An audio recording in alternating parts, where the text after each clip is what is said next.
Projeto Pernambuco de Todas as Histórias é sobre preservar a arquitetura pernambucana, é sobre trazer a visão de várias formas do sagrado pernambucano, é sobre uma interculturalização, a cultura por várias vistas e sendo manipulada por vários tipos de cultura. É sobre o índio, é sobre a cultura afro-brasileira, é sobre as culturas dos povos originários, é sobre o intercâmbio de conhecimento, sem forçar o conhecimento, é trazer os fazedores da história de Pernambuco de volta para as salas de aula, é sobre historiar cada canto dessa maravilhosa e linda Pernambuco. É sobre os povos do Candomblé, é sobre os povos da Umbanda, é sobre todos os cultos afro-brasileiros. O Brasil foi criado desde o seu início como uma nação intercultural, onde brancos criaram um sistema de expansão comercial que era necessário o casamento de portugueses com índias, onde trouxeram negros escravizados para o trabalho em suas empresas estados, empresas sesmarias, onde a alavancagem financeira precisava desse contato intercultural. O Pernambuco, de todas as histórias, vem trazer essas histórias por meio de fotografia, por meio de curta-metragem, por meio da arquitetura, por meio de toda a cultura do estado de Pernambuco, da arquitetura e desse estado, país que é Pernambuco. Salve a terra dos altos coqueiros, de beleza tão grande e encantadora que é o nosso Pernambuco, de tanta cultura e de gente tão culta, que vem na sua raiz, desde o aboio até academia,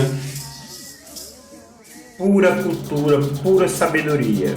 Salve a terra dos altos coqueiros, das grandes famílias descendentes dos Borgonhas, de Portugal. Salve nosso amado Pernambuco. Salve Caruaru, de José Rodrigues Cruz, da família Rodrigues Sá. Salve Bonito, das grandes famílias Coelho e Souza Leão. Salve os poetas e os historiadores de Pernambuco. Salve o povo indígena. Aqueles que te amam, Pernambuco, permanecerão contigo, de corpo e alma, eternamente. Um povo bravo, um povo que luta pelas suas causas, um povo que ama Pernambuco como se fosse a sua família, pois aqui todos somos famílias, todos somos irmãos. Salve Pernambuco, beleza encantadora.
sou mãe. Mas o pirão da história.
Rodrigues, como gestor e agente cultural, artista plástico e um agente cultural brasileiro, em parceria com o agente cultural John Wesley Pereira Paz, estamos com uma pesquisação, ou seja, um projeto cultural em ação.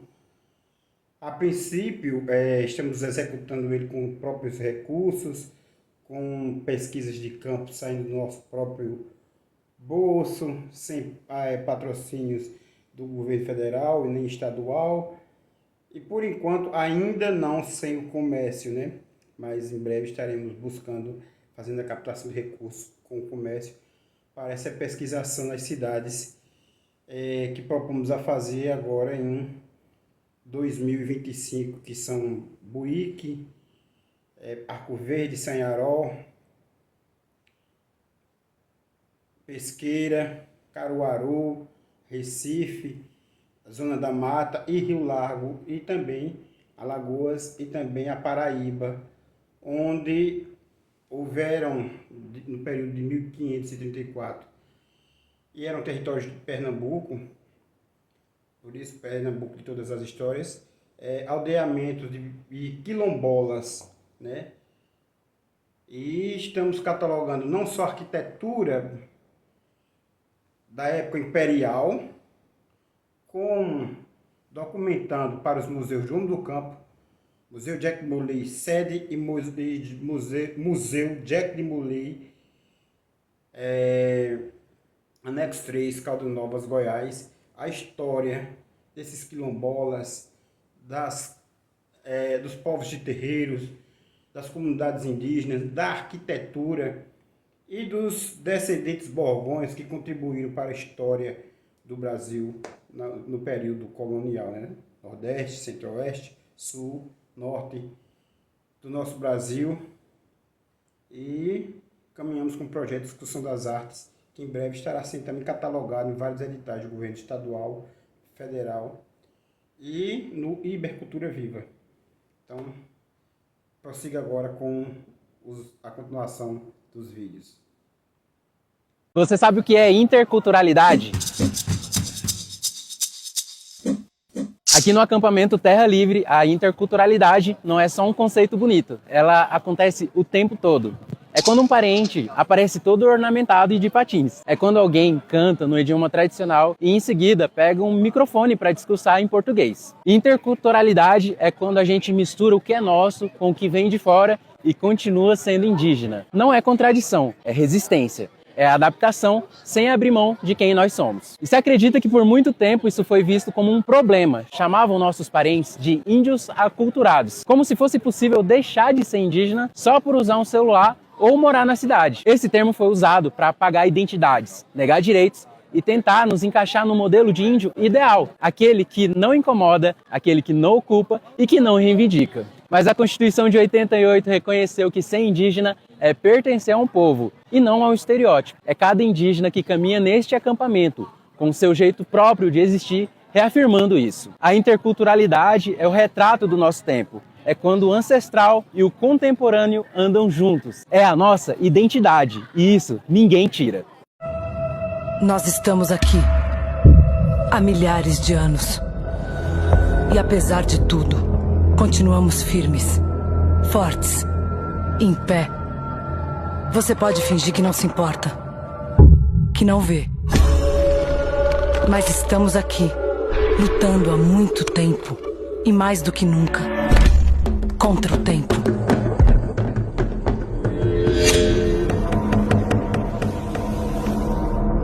Se ainda existe alguma biodiversidade, é por nossa causa. Se chove na cidade ou no campo, também é por nossa causa. Se a medicina tem onde pesquisar novas curas, é porque estamos aqui. Mas não dá mais para sermos ignorados, para passar a vida com gente, tentando derrubar a gente.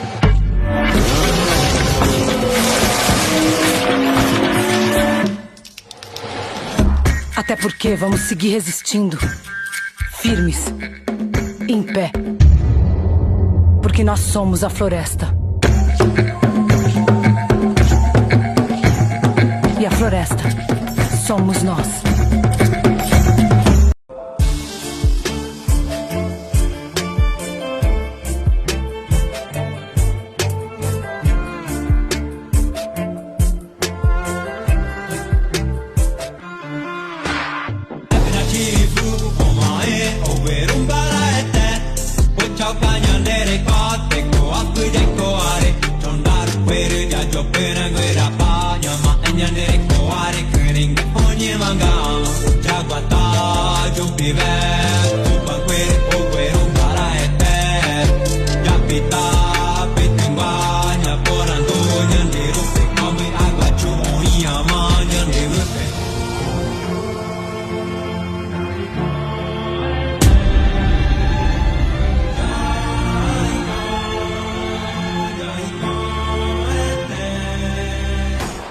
Antes do Brasil da coroa, existe o Brasil do cocar.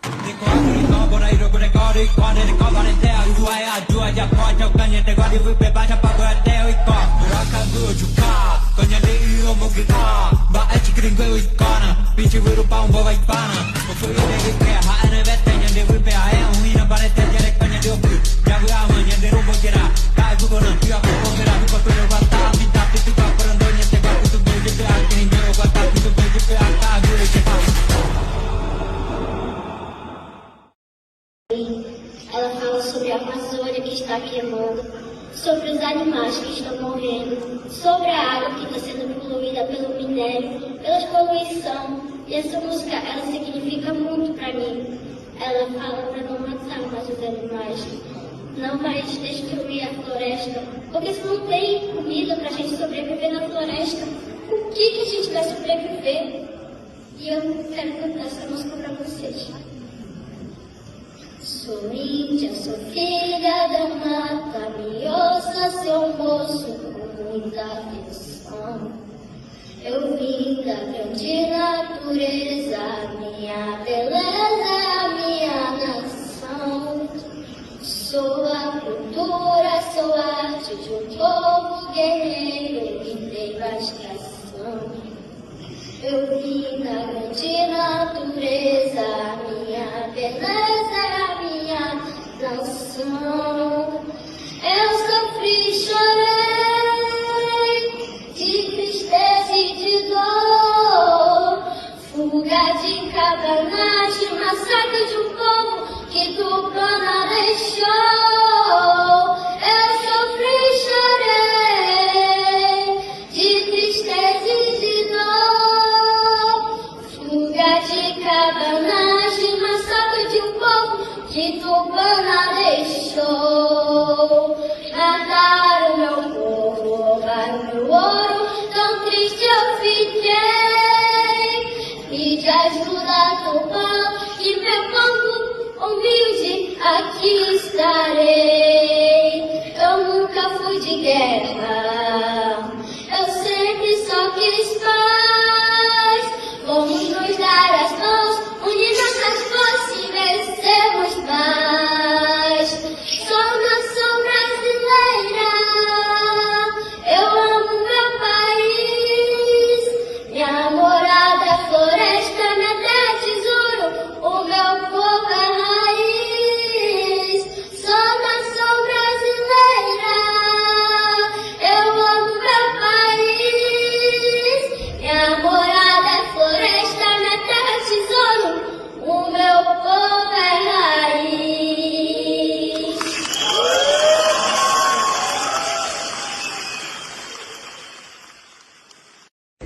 Eu sempre digo que o futuro vai ser ancestral ou não será. Agradeço à imprensa no dia de ontem sem condições de falar, porque eu não sei se vocês sabem, a presença indígena é a última a chegar nessa casa. Demorou 100 anos para ter mulher aqui no Congresso Nacional. Demorou 195 anos para ter a primeira mulher indígena. Demorou 200 anos para ter a primeira mulher indígena presidir uma comissão, presidir a Comissão da Amazônia, povos originários tradicionais. E tem menos de 20 dias que sou a primeira mulher indígena do PSOL a assumir a Comissão da Mulher. Por algum momento eu pensei que já tinha conseguido fazer com que essa casa nos respeitasse. Por algum momento eu pensei que era possível o nosso lugar aqui criar uma barreira de respeito aos povos indígenas. Mas eu estava muito enganada, porque não somente não se viu para proteger os povos indígenas num episódio como o de ontem, como não se serviu também nem para me proteger. Como nós podemos proteger quando nós não somos protegidos? No dia de ontem é importante dizer que era um ato pacífico, um ato na luta pelos direitos dos povos indígenas, dialogando com os três poderes, o STF, assim como o Executivo e o Legislativo dessa casa. Já é conhecida a posição dessa casa sobre o ataque de direitos dos povos indígenas, quando não é por meio das violências sofridas no território. E essa não é bala de borracha ou spray de pimenta. Lá, na verdade, são as armas letais que têm consequenciado, por exemplo, só no Mato Grosso do Sul, nesse ano, a morte de 7 mulheres indígenas. E no Brasil, o conflito acentuou de tal forma, no Paraná, não é sobre matar com a bala, é de ver, receber todas as denúncias de corpos esquartejados. E o ato de ontem não representava nenhuma ameaça, porque é conhecido nessa casa, sobretudo nos últimos 3 anos, que se tiver matéria de algum interesse, certamente existe já um processo de tentar aumentar a segurança. Mas não tinha matéria de interesse sendo votado na casa, não tinha motivos. E é importante dizer ainda que desde o dia anterior, quando nós retomamos a tribuna com a presença da articulação das mulheres indígenas e também trazendo depoimento das últimas violências no território, que era uma prática de fazer uma ouvidoria que já foi feita na Comissão de Mulheres e que nos últimos anos não teve mais, nós retomamos a tribuna como um canal de denúncia. Quando saímos ali entoando o canto é uma força para nós indígenas.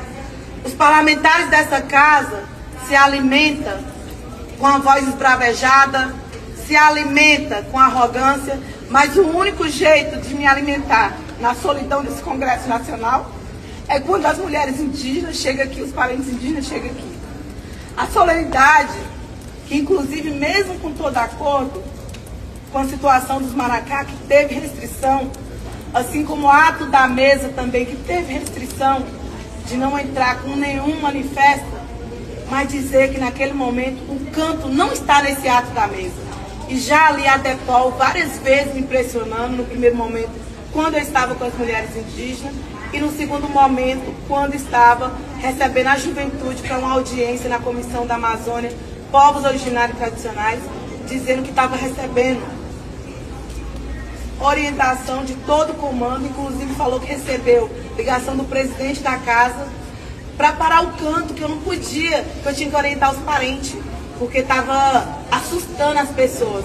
Naquele momento estava sendo julgado também no Conselho de Ética, votado no Conselho de Ética a injustiça da cassação do mandato Glauco.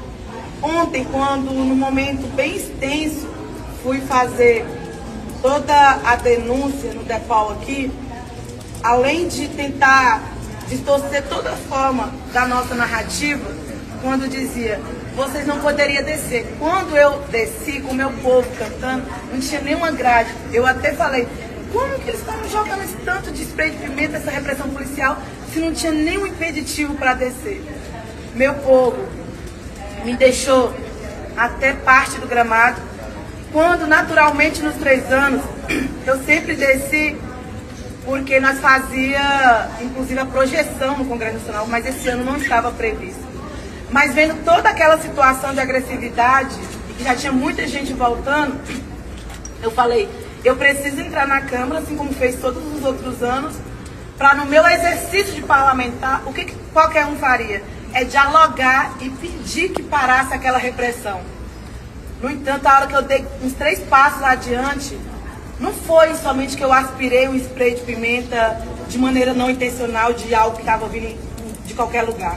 Se criou um circo de spray de pimenta como se fosse um redemoinho e jogaram por cima. Foi quando, de maneira insuportável, já não conseguia mais respirar, abaixei, coloquei uma dessa capa que eu estava usando também no dia de ontem, me protegeu um pouco, mas meu povo veio para cima de mim, fez uma roda de maneira que eu não asfixiasse.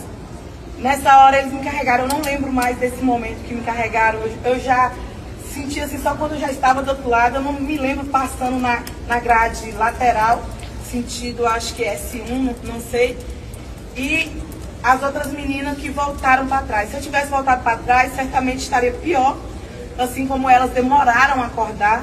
As minhas parentas indígenas, 2, demoraram mais de 1 hora para se reanimar.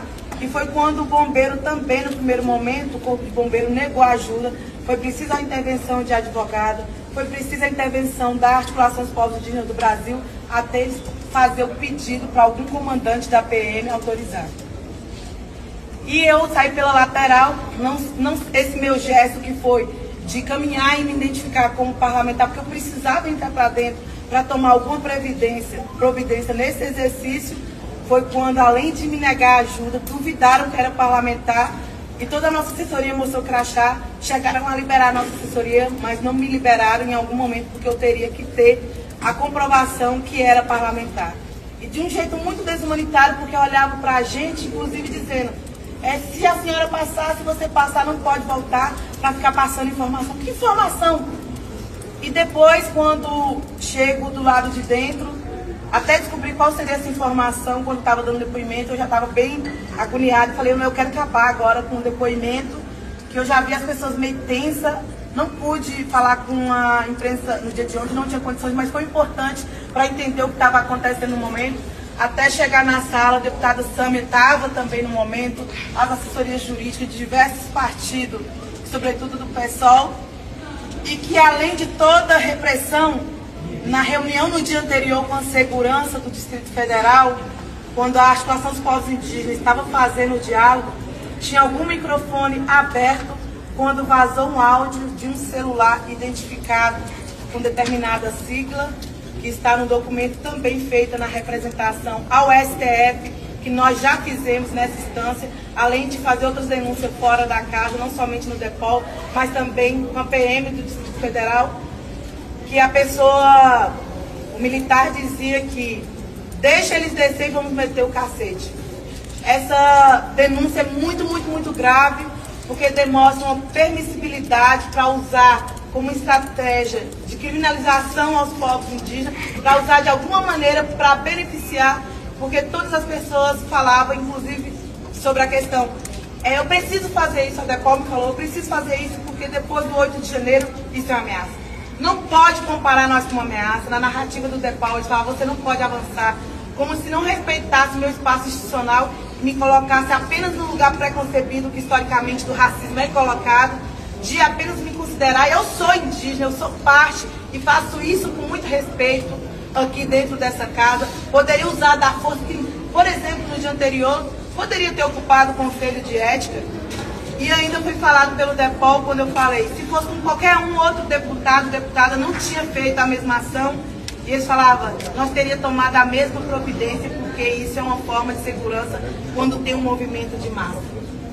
E conversando com a deputada Sami, ela disse, certamente comigo não faria dessa mesma maneira, certamente com o Glauber não faria da mesma maneira, não ia pelo menos desacreditar que eles eram parlamentares.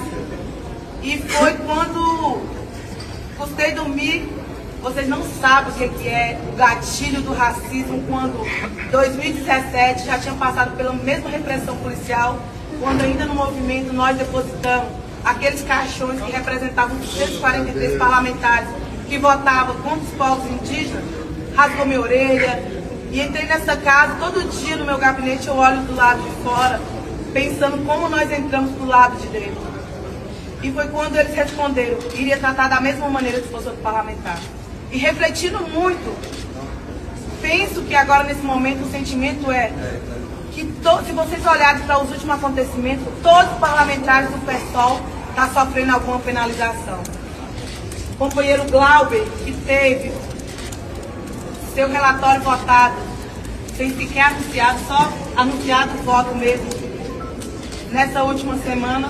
E o mesmo relator que relatou a cassação do deputado Glauber, quem não se lembra foi o que relatou também a minha cassação, apenas 3 meses de mandato, quando no abril indígena, prestes a acontecer o abril indígena de 2023, teve a votação do marco temporal, o pedido de urgência, e nós manifestamos.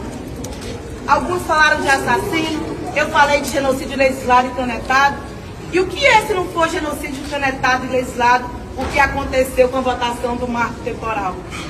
E foi a primeira vez na história que levou 6 parlamentares no Conselho de Ética numa velocidade maior do que a própria arma que se usa para matar os povos indígenas. Quando não tinha tido despacho, por exemplo, da transfobia do deputado que cometeu aqui nessa casa, como não tinha também a mesma providência da deputada que em dias anteriores sacou uma arma para correr atrás de uma pessoa no estado de São Paulo, como não tinha a mesma determinação do deputado Chiquinho Brazão, matar uma pessoa ou participar do crime é grave.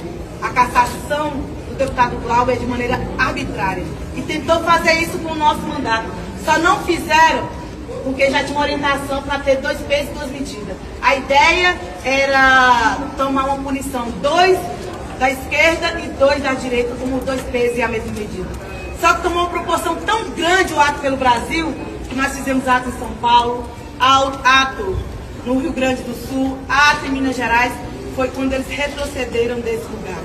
Mas a violência política de gênero continua tendo corpo marcado. E quando nós somos indígenas, mulheres negras, essa violência se acentua muito mais.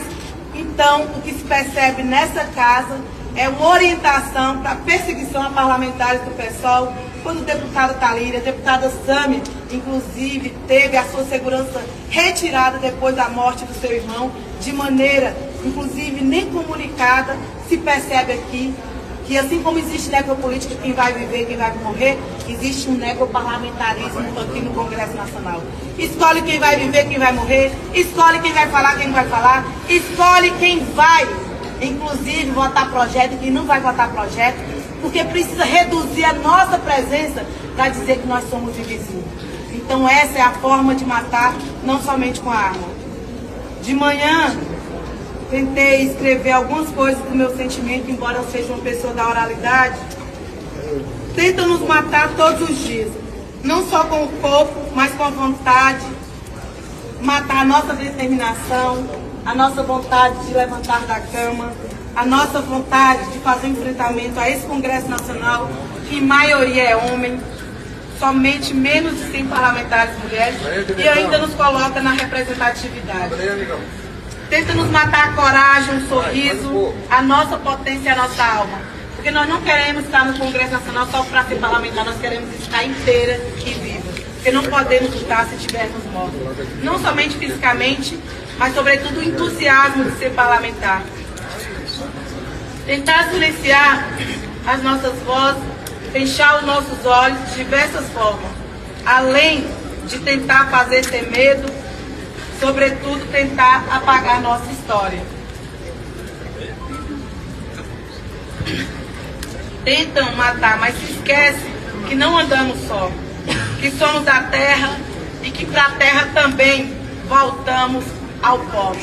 E que nós podemos ser uma, assim, mas nós não somos só. Junto com nós, milhares de ancestrais.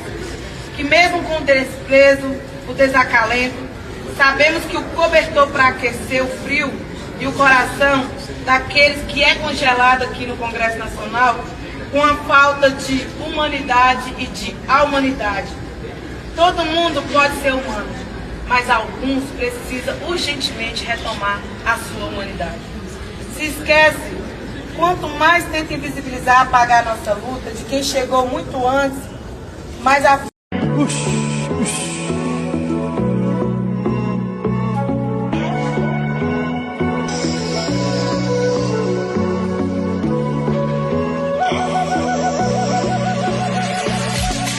Mana ibu bubutan,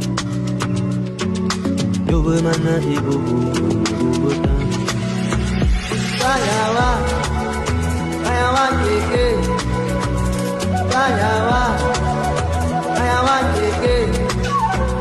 Na na na na, na na na na na na na na na na, na na na na, na na na na, na na na na na